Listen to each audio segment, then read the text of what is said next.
ਹਾਂਜੀ, ਹਰ ਇੱਕ ਪਾਸੇ ਦਾ ਹੀ ਆ। ਔਰ ਜਿਹੜੀ ਨਿਊਜ਼ ਆ ਰਹੀ ਹੈਗੀ, ਜਿਹੜੀਆਂ ਸਾਡੇ ਕੋਲ ਇਸ ਵੇਲੇ ਖਬਰਾਂ ਹੈਗੀਆਂ ਕਿ ਮੋਰ ਜਿਹੜੀਆਂ ਬ੍ਰੋਕਰੇਜਸ ਹੈਗੀਆਂ, ਕਿਉਂਕਿ ਬ੍ਰੋਕਰੇਜਸ ਦਾ ਪ੍ਰੋਬਲਮ ਇਹ ਪੈ ਗਈ ਹੈ ਭਾਜੀ ਕਿ ਬ੍ਰੋਕਰੇਜਸ ਜਿਹੜੀ ਸੀ ਨਾ, ਇਹ ਜਦੋਂ ਮਤਲਬ ਕਿ ਗਰੋਥ ਹੋਈ ਆ ਐਕਸੈਸਿਵ।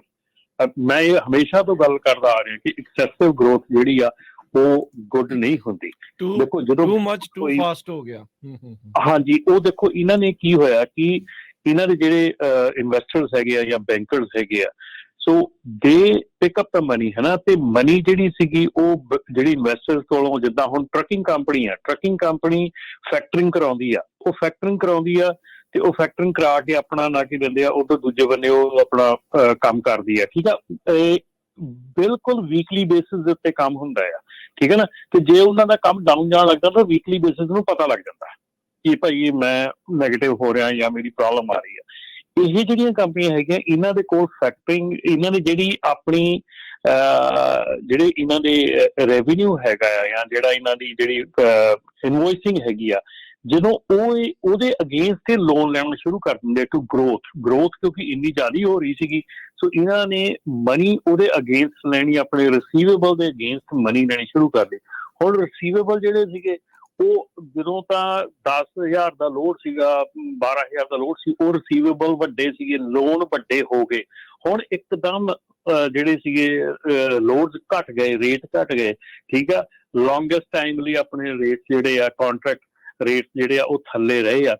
ਤੇ ਉਹ ਜਿਹੜੀ ਚੀਜ਼ ਆ, ਉਹਦੇ ਇਹਨਾਂ ਦੇ ਲੋਨ ਜਿਹੜੇ ਲਏ ਆ, ਜਿਹੜੇ ਇਹਨਾਂ ਨੇ ਉਹਦੇ ਵੱਡੇ ਆਪਣੇ ਰਿਸੀਵੇਬਲ ਦੇ ਅਗੇਂਸਟ ਲੋਨ ਲਏ ਸੀ, ਉਹ ਹੁਣ ਰਿਸੀਵੇਬਲ ਬਹੁਤ ਥੋੜੇ ਰਹਿ ਗਏ। ਤੇ ਉਸ ਤੋਂ ਅਗੇਨ ਇੱਕ ਹੋਰ ਚੀਜ਼ ਜਿਹੜੀ ਡਰਾਮੈਟਿਕ ਹੋਣ ਵਾਲੀ ਹੈ, ਮੈਂ ਇਸ ਚੀਜ਼ ਦੇ ਉੱਤੇ ਫਿਰ ਥੋੜਾ ਜ਼ੋਰ ਦੇ ਕੇ ਕਹੂੰਗਾ, ਜਿਹੜੀ ਹੁਣ ਹੋ ਰਹੀ ਹੈ ਕਿ ਮਿਡ ਅਕਤੂਬਰ ਤੋਂ ਲੈ ਕੇ ਤੇ ਮਾਰਚ ਅਪ੍ਰੈਲ ਤੱਕ ਬਿਡਿੰਗ ਸੀਜ਼ਨ ਹੁੰਦਾ ਆ ਲੇਨਸ ਦਾ। ਇਹਦੇ ਵਿੱਚ ਬਿਡਿੰਗ ਹੁੰਦੀ ਆ, ਠੀਕ ਹੈ ਨਾ।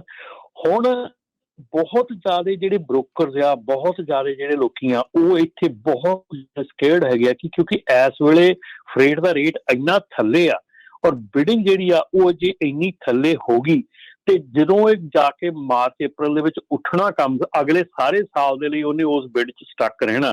ਤੇ ਉੱਥੇ ਆਣ ਕੇ ਉਹ ਪੰਗਾ ਪੈ ਰਿਹਾ ਕਿ ਉਹ ਜਦੋਂ ਹੁਣ ਉਹ ਬਿਡ ਨਹੀਂ ਦੇ ਪਾ ਰਹੇ ਇੰਨੀ ਲੋ, ਕਿਉਂਕਿ ਉਹਨਾਂ ਨੂੰ ਪਤਾ ਕਿ ਮਾਰਚ ਅਪ੍ਰੈਲ ਜਾਂ ਅਗਲੇ ਸਾਲ ਕਿਸੇ ਟਾਈਮ ਵੀ ਜਦੋਂ ਜਾ ਕੇ ਰੇਟ ਉੱਪਰ ਜਾਣੇ ਆ, ਉਦੋਂ ਇਹ ਬਿਡ ਨੇ ਹੀ ਉਹਨਾਂ ਨੂੰ ਫਿਰ ਮਤਲਬ ਕਿ ਸਕੁਈਜ਼ ਕਰ ਦੇਣਾ ਆ। ਸੋ ਇਹ ਬੜੀ ਡਰਾਮੈਟਿਕ ਸਿਚੁਏਸ਼ਨ ਹੈਗੀ ਆ। ਇਸ ਵੇਲੇ ਬਿਡਿੰਗ ਸੀਜ਼ਨ ਸਟਾਰਟ ਆ, ਪਰ ਬਿਡਿੰਗ ਸੀਜ਼ਨ ਦੇ ਵਿੱਚ ਇੱਦਾਂ ਦਾ ਜਿਹੜਾ ਕੰਮ ਹੋਣਾ ਆ, ਉਹ ਕਿਤੇ ਨਾ ਕਿਤੇ ਇਹ ਦਰਸਾਉਂਦਾ ਆ ਕਿ ਇਹ ਜਿਹੜਾ ਆਉਣ ਵਾਲਾ ਸਮਾਂ ਹੈਗਾ, ਉਹਦੇ ਵਿੱਚ ਜਿਹੜੀਆਂ ਆਉਣ ਵਾਲੀਆਂ ਪ੍ਰੋਬਲਮਾਂ ਹੈਗੀਆਂ, ਉਹ ਸ਼ਾਇਦ ਅੱਜ ਹੀ ਸ਼ੁਰੂ ਹੋ ਚੁੱਕੀਆਂ।